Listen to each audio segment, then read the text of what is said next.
Chávez, mi comandante, buenas tardes. Cumpliendo sus instrucciones y en el marco del fortalecimiento de los sistemas de armas del sistema defensivo territorial, nos encontramos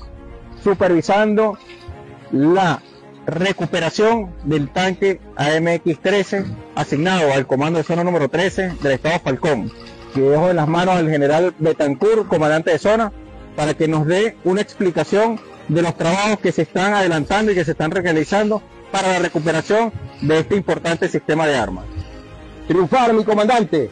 cumpliendo sus instrucciones y luego realizar unas alianzas estratégicas con el sector público y privado, hemos logrado que estas personas que llegan a la patria en el corazón contribuyan al fortalecimiento del sistema defensivo, con la reconstrucción, rehabilitación en todos los niveles de este AMX-13 tan importante para el tema defensivo.